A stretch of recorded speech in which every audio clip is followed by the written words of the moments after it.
nakikita natin, no, alam mo, dito sa Good Morning Boss, iba't iba yung mga pinakilala nating mga talento at galing ng mga kababaihan pa rin po of Women's Month. Marami tayong nakapanayam, mayroong mga lawyer, doktor, arkitekto. So nakita natin kung saan talaga, sa lahat talaga ng aspeto at bagay, kaya umangat ng mga babae. So nakita natin ito sa VTR, Dayan, no, na syempre talagang mahalaga na makonsult lahat ng mga kababaihan na talagang meron silang boses, hindi lamang sa Pilipinas, kundi sa buong mundo.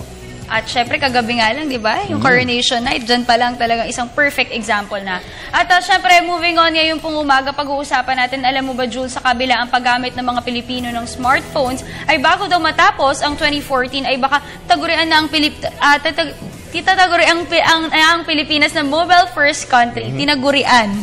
Baka tinagurian na. Alright. At syempre, para po pag-usapan ang topic na yun, makakasama natin ating very special guest this morning. Let us all welcome Mr. Jerry Liao, COO of InfoChat. Good morning. Good morning. Good morning and good morning sa ating mga boss. Ayan, Mr. Jerry, umpisa na natin dahil alam naman natin na talagang talamak ang paggamit ng mga cellphones dito sa ating bansa. Tataguran na nga daw po na mobile first country ang Pilipinas bago matapos ang 2014. Gaano po ito katotoo?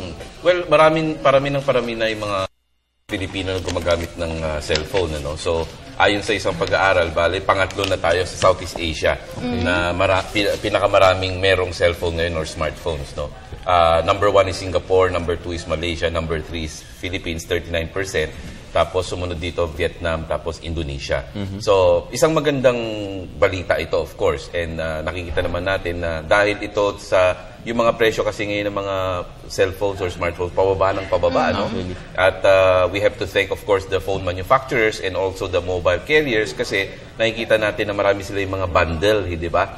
Na kumbaga sa a month, ganito yung bayad mo, pero may kasama ng cellphone na libre. Yes. Pero Mr. Jerry, I was wondering, no, paano nila na-qualify na third yung Pilipinas, di ba? From Singapore to Malaysia, then Philippines. Sa dami ng units ng cellphone na meron ang bansang Pilipinas o dun sa dami ng yung paggamit ng cellphone? Syempre, di ba, maraming uses na pwede ka dyan mag-internet, pwede nga, paano po yung ginawa nilang basehan? Dito, ang inano lang sila is yung handset. So, yung unit, yung dami ng unit dito sa bansa. Okay. Alright. Sir, sa dagdag na kaalaman ng mga boss natin ngayon, sir, pag mobile first na country, gaya nga ng sinabi ni Dayan kanina, no, ano po ba yung mga factors na syempre kailangan mo makonsider para nga mapabilang ka dito sa mga bansa na mobile first? Well, based dun sa pag-aaral nila, they simply look at the number of people with mobile phones or smartphones. Smartphones lang? Yes. Doon nila tinitignan. So, lumalabas nga 39% of our population meron ng mobile phone or smartphone ngayon. Ano? Yung in as far as saan nila ginagamit, that's a separate survey uli. So, based naman sa survey nila, ang number 1 na usage is listening to music. No, yun ang sinasabi nila. But there's another study made by Pew Internet, sa international naman ito, lumalabas na doon sa mga Pilipino na merong cellphone, ang number 1 activity nila is texting. Texting? Which I tend to parang believe na talagang karamihan talaga. Actually, 99% ang texting number 1 activity daw. And selfie. It's, yun ang number 2. Number 2. Galing ni Dayan. Kasi number 1 tayo sa buong mundo. Kasi yung Makati and Pasig, di ba? Yes. Selfie capital sa buong mundo. Tama. So, number 2, photos, no? Tapos number 3 naman yung visiting social networking sites. So, I tend to believe more on that survey result. Kasi nga, kahit tayo, no matter how advanced your phone is, yun ang ginagawa mo, magte-text ka, di ba? Not even call, di ba? Yes. Texting, no? Tapos yun nga, yung sinasabi mo, taking photos, selfies, or group, may groupies pa tawag doon pag group, di ba? Tapos i-upload mo sa Facebook or Instagram.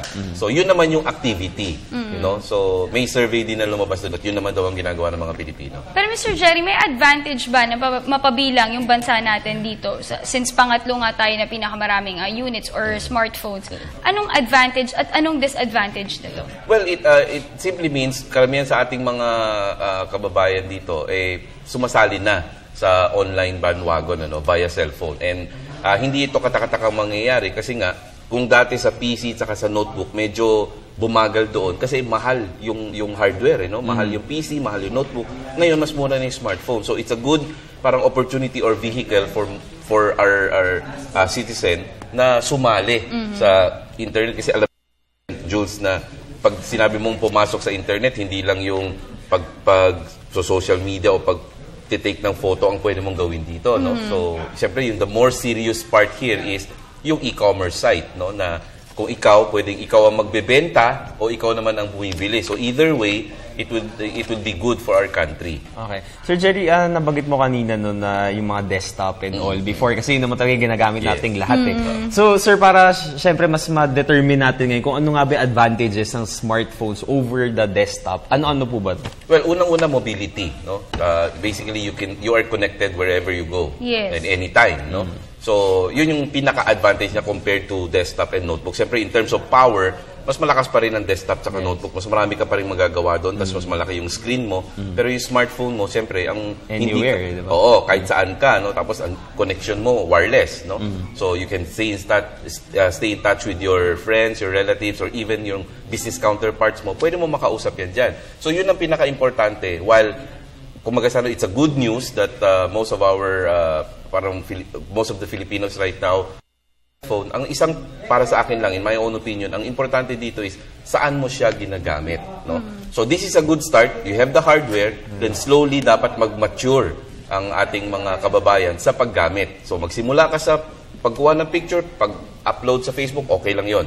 But later on, sana gamitin mo ito. If let's say meron kang produkto o meron kang serbisyo, gamitin mo itong smartphone mo, gamitin mo yung technology behind it, yung mga Facebook for example, gamitin mo yan para ma-promote yung product mo and services mo. And hoping that mas marami pang ibang tao in the future na mag-log in dyan at ipatronize yung iyong produkto and services. Pero Mr. Jerry, hindi ba para sa inyo disadvantage yun lalo na sa mga kabataan na napakarami ng smartphones at easy to access ng lahat ng internet sites, talamak rin yung mga issues ng cybercrime at marami pang maling mga issue dyan at syempre maling paggamit ng smartphones. Sa tingin nyo, disadvantage ito? Actually, it's more of an advantage or disadvantage. Although, siyempre sa society natin, ang masarap pag-usapan yung disadvantage, di ba? Yung mga cyber porn, cyber fraud. Kasi accessible na talaga sila lalo na sa mga kabataan. Unlike mga lock pa yung mga desktop na mahihirapan sila na ilalock pa ng parents natin. Pero ngayon, kahit sino pwede magkaroon ng smartphone at kahit sino talagang makakabili na sa dami. At saka yun nga, sinabi nyo kanina, talagang minurahan na siya. Tama yun. So,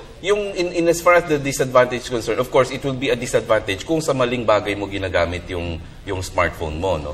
So, katulad nga ng sinasabi mo kanina, marami na yung mga crimes na nakikita dito, meron talagang ilan mga nandyan na ginagamit yung teknolohiyang ito sa mali, no?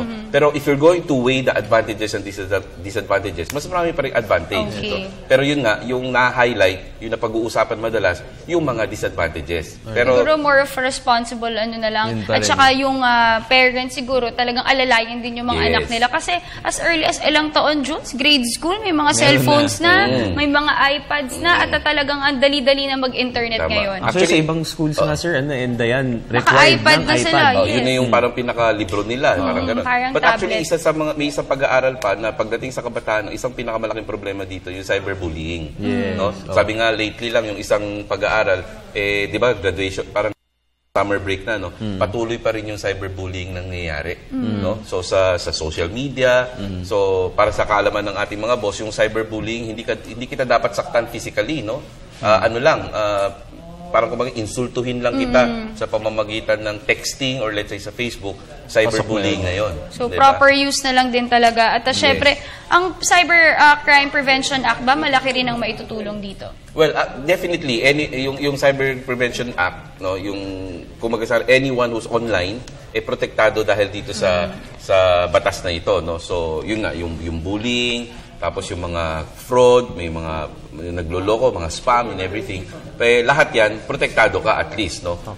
Dito sa batas na ito. Okay, sir. Okay, sir. So, sayang, no? Patapos na rin tayo kasi kinulang na rin tayo sa oras. Pero, sir, final message, lalo na napag-usapan natin yung netiquette, di ba, sir? Yung etiquette on the online. Well, yun nga, gaya ng sinabi ni Dayan na kailangan maging responsible users tayo. This is a very powerful device, very powerful technology, and it will continue to shape, no, our life, both in play, in work. So, kailangan po tayo maging dito dahil while it's true, malaki nga po yung naitutulong dito sa atin, pag ito po ay nagamit sa mali o sa hindi tama, malaki din ang magiging repercussion dito sa ating gawain pang araw-araw. Alright, at ang dami nating natutunan ngayong umaga, Jules, no? Thank you so much for joining us this morning. That was Mr. Jerry Liao, COO of InfoChat. Thank you, sir. Thank you. Alright.